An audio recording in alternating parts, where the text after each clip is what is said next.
Cease fire జరిగింది, cease fire అసలు terms ఏంటి, కండిషన్స్ ఏంటి, నెగోసియేషన్ ఏంటి, సరే పీఓకేని తీసుకుంటారా తీసుకోరా, అట్లీస్ట్ పీఓకేలో ఉన్నటువంటి టెర్రర్ క్యాంప్స్ అయినా తీసేస్తారా, లేదా కొందరు ఉగ్రవాదులన్నా భారతదేశానికి అప్పచెప్తారా, ఇంత చేసి సడన్గా సీజ్ ఫైర్ అన్నారు, ఎవరికి ఏం అర్థం కాలేదు. అందుకనే కాస్త డిసప్పాయింట్ అయ్యారు. ఎందుకంటే వాతావరణం ఎట్లా సెట్ చేశారంటే మూడ్ ఆఫ్ ద నేషన్ అయిపోతుంది, అసలు ప్రపంచ పటంలోకి వెళ్ళి పాకిస్తానే లేపేశారు అన్నట్టుగా వాతావరణం క్రియేట్ చేశారు. అది సోషల్ మీడియా తప్పు లేదా ప్రింట్ మీడియా తప్పు మనకు తెలియదు, కానీ మూడ్ ఆఫ్ ద నేషన్ అట్లా సెట్ చేసి లాస్ట్కి ఇట్లా సీజ్ ఫైర్ అనేసరికి కాస్త నేను డిసప్పాయింట్ అయ్యారు. మీకు చెప్పాను, మూడ్ ఆఫ్ ద నేషన్ని బట్టి పాలకుడు ఉండకూడదు. ఎస్ సార్, పాలకుడు వాస్తవ సమ్మతమైనటువంటి పరిస్థితుల ఆధారంగా నిర్ణయం తీసుకోవాలి. అంతేగాని మూడ్ ఆఫ్ ద నేషన్ లేకపోతే ప్రజలు కోరుకుంటున్నారు పిఓజేకేని ఇప్పుడు తీసేసుకోవాలి, అదేదో చేసేసేయాలి ప్రజలు అనుకుంటారు. ప్రజలు అనుకున్నంత మాత్రాన ప్రజలకి అక్కడ యుద్ధం చేసే సైనికుడి పరిస్థితి కానీ, అక్కడ ఉన్నటువంటి యుద్ధ పరిస్థితులు కానీ, సరిహద్దుల్లో ఉండే గ్రామాల ప్రజల కష్టనష్టాలు కానీ, ఒక యుద్ధం కొనసాగితే దేశంలో ఒక బ్రహ్మోస్ మీరు పంపితే 35 కోట్లు మీరు ఖర్చు చేసినట్టు లెక్క.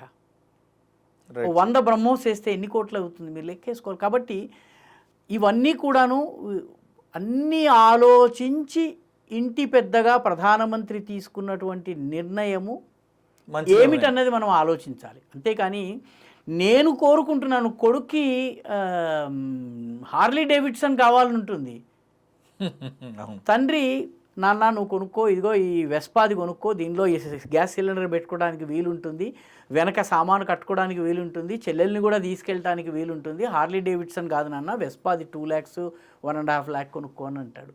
అంతే. కాబట్టి చాలా సందర్భాల్లో ఇంటి పెద్ద తీసుకునేటటువంటి నిర్ణయాలు ఒక ప్యాన్ వ్యూ ఆధారంగా ఉంటాయి, ప్యాన్ విజన్ ఆధారంగా ఉంటాయి.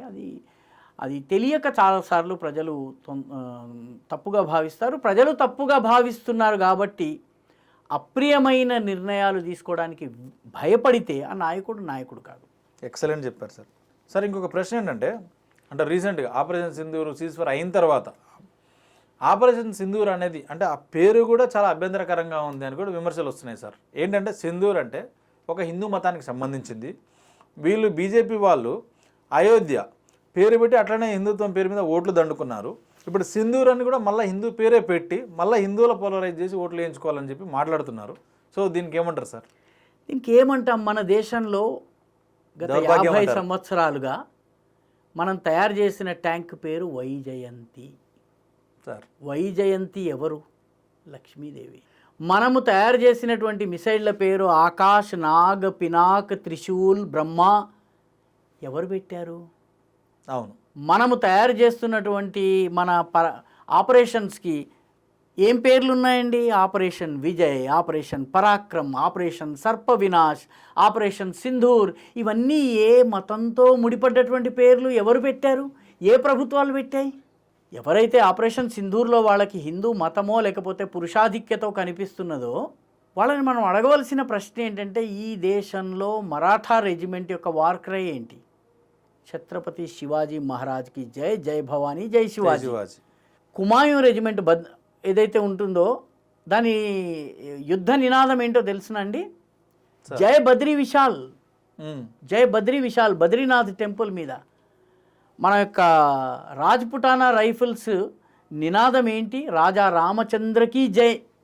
అయోధ్య మందిర ఉద్యమానికి ముందు నుంచి ఈ సైన్యము 1947కు ముందు నుంచి మన నినాదం అది. మన జార్ఖండ్ నుంచి వచ్చేటువంటి రెజిమెంట్ నినాదం ఏంటి? బిర్సా భగవాన్కి జై. మద్రాస్ రెజిమెంట్ ఉంది, మద్రాస్ రెజిమెంట్ నినాదం ఏంటి తెలుసా అండి? వేల్ వేల్ శక్తి వేల్. వేల్ ఎవరి ఆయుధము?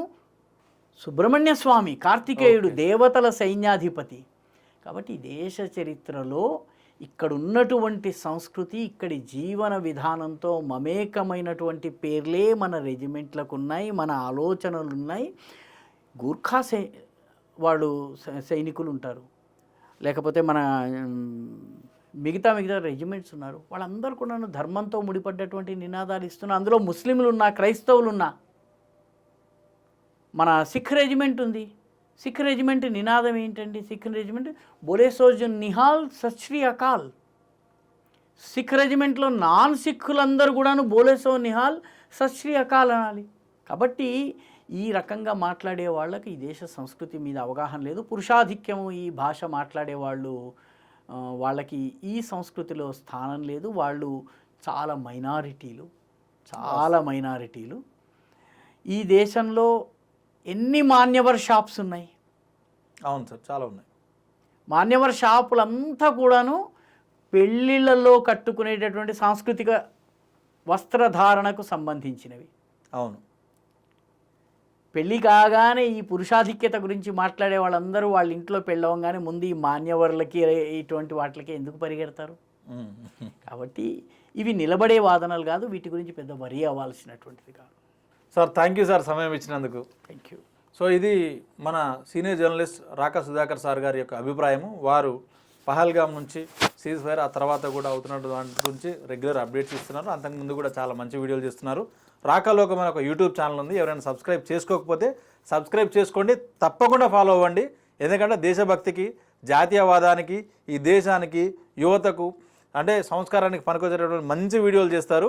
అది చాలా అవసరం. దయచేసి సో సార్ పిలవగానే వచ్చినందుకు, మాకు మీ విలువైన సమయాన్ని ఇచ్చినందుకు చాలా థ్యాంక్ యూ. మీలాంటి వాళ్ళ ఆశీర్వాదము, మీతో ప్రయాణము మాలాంటి వాళ్ళకి దిశానిర్దేశం చేస్తుంది. Thank you sir.